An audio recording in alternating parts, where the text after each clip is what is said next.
Hello and welcome to the cabin of the new Kia K4, which is effectively the replacement to the Kia Ceed. It's a bit of a rarity in motoring circles these days because it's a 5-door petrol compact hatchback. 1 litre petrol engine under the bonnet. That's the only option we have for now. There will be a hybrid joining before the end of the year. You can get it as a manual or automatic. It does represent good value in today's market where the price of cars just goes up and up. So it starts from about €31,500 rising to about 38,500 for this fully loaded GT line. But is it any good? Well, that's what I'm going to tell you in this video. I love what Kia has done with the design of the K4. It's low and lean, but it's sporty and sophisticated at the same time. They all come with LED headlamps. If you go for the K3, the GT line, they have that cube-like projection, which is a real staple of the Kia brand. I also love this detail down here on either side, and this is actually a silver finish that connects the front lights. From the distance, it might look like a light bar, but they've been able to give it this stylish touch on a budget. Lots of nice interesting design features like the hidden rear door handles. 16-inch alloy wheels are standard, but if you go for the K3 or the GT line, they're actually on the same wheel. It's a 17-inch alloy wheel design. But altogether, I think it's a really nice design and something different to the Astra, the 308, the Golf and the Corolla. The cabin of the K4 is a real highlight because you get the design and tech from other Kia models, but the quality is really good. The finish to the materials. So like what's here in the doors, in front of you, and even down here. And I have been critical in the past of some Kias like the EV3, which to my mind that has a little bit too much drab grey plastic, but no such complaints here. The GT line gets these black and cream synthetic leather upholstered seats. They're heated and ventilated for GT line. They have the logo. You've got 3-spoke steering wheel with paddle shifters and that glorious sunroof. But all K4s are very well equipped. So they all come with the full digital driver display, but also the touchscreen. And this system is brilliant. No gremlins, no glitches. It works seamlessly with smartphones for wireless Apple CarPlay and Android Auto. And you do have some proper physical buttons to adjust things like the climate settings, and there's more shortcut buttons here. It's all done very nicely. The other standard features include heated steering wheel and heated front seats, as well as a reversing camera and dual zone climate control.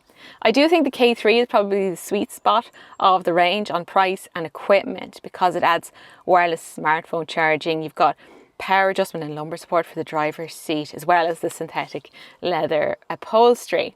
Plenty of storage under the centre armrest, 2 different sizes of cup holder, and then a proper sturdy gear selector. This looks a bit old-fashioned, but it's actually really satisfying to use. I like what they've done with the rear styling, how these lights come down into the bodywork and that sporty rear spoiler. But what about practicality? Well, because this is the mild hybrid, it's just 328 litres to accommodate the battery. So on paper, that would be less than rivals like Peugeot 308, Toyota Corolla, Opel Astra and Volkswagen Golf. But the reality is somewhat different when you see this space. The way they have designed it, it is very usable.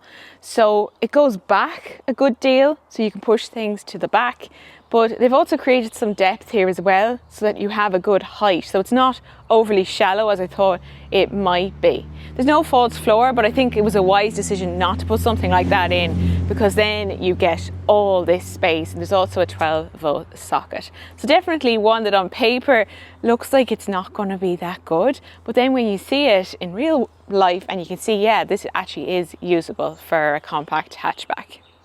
The K4 is definitely one of the best compact hatchbacks for carrying passengers back here because there's loads of legroom. It feels really spacious. That's easy to set for me, but as you can see, I have loads of extra legroom and even headroom is good. Now there is a small transmission tunnel here, so that will be trickier for anybody seated in the middle. There's ISOFIX on the 2 outer seats. Centre armrest with cup holders, and that hatch actually opens through to the boot. There's also 2 USB-C ports. There's vents, and if you go for this GT line, you also get heated rear seats, which is a lovely luxury feature to have. So what's the Kia K4 like to drive on Irish roads? Well, I have to say I'm really enjoying being behind the wheel of a hatchback, and also a petrol hatchback. So you feel connected to the road because you're lower down than in an SUV. And it also handles nicely. It grips well in the corners. Though I wouldn't say it's quite as engaging as, say, the Peugeot 308 or the Opel Astra, but it's still nice to drive. This one is on 17-inch alloy wheels. It's actually the largest of the standard alloys, but they're quite a low profile tyre. There's not much rubber between you and the road, and you can definitely feel that as you're driving it. So you're aware of the road surface underneath you. There's quite a lot of road noise as well. But unless you're doing a lot of long distances on the motorway, then I think this will be just fine. At the moment, you can get it with this 1 litre 3-cylinder turbo petrol engine with 115 horsepower, and it's got mild hybrid assistance to boost efficiency. So that does sound quite modest in this day of very powerful electric and hybrid cars. 0 to 100 is 12.3 seconds in the GT line, but in real world driving it feels a lot more livelier than that. You can get it with a 6-speed manual or the 7-speed automatic like what I have here, but that is trim dependent. So if you go for the K2 or the K3, they all are manual, but if you go for this GT line, you just get this automatic. Now there is a bit of lag with this, but you only really notice that if you're looking for power quickly to do an overtaking manoeuvre. So in those instances, you need to give the accelerator and the gearbox a little bit of notice. So you put your foot down on the accelerator hard, and there's a second to two where nothing actually happens, and then you move forward. But that's just, I think, a characteristic of a small petrol automatic as well. I'm so used to driving hybrid and electric cars where you get that instantaneous power delivery, but this is a little bit slower, but only when you're looking for that power quickly or as you're taking off maybe from a roundabout. But otherwise it's absolutely fine, and it feels a lot livelier than what you might think. There's also a button here on the steering wheel for drive modes, which is really handy to have. It actually defaults to the eco when you turn it on, and a lot of the time I haven't even noticed that it's in eco mode, but a quick press of that and you're back in the normal mode, or sport if that's how you like to drive your K4.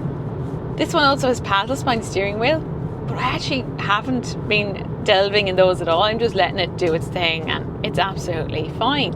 The engine itself is only noisy when you really give it socks on the accelerator. Again, that would be a characteristic of these small petrol engines. But what I would say is when it's idling, you can feel vibration through the seat and the pedals. Again, a characteristic of 3-cylinder petrol engines, but some would be a little bit more refined than that. But again, probably not a deal breaker in the grand scheme of things. What I love about this is just how efficient it is. So they say about 5.8 litres per 100 kilometres, and I'm getting about 5.7. So really impressed with that. The real world economy is good, and motor tax €210 per year.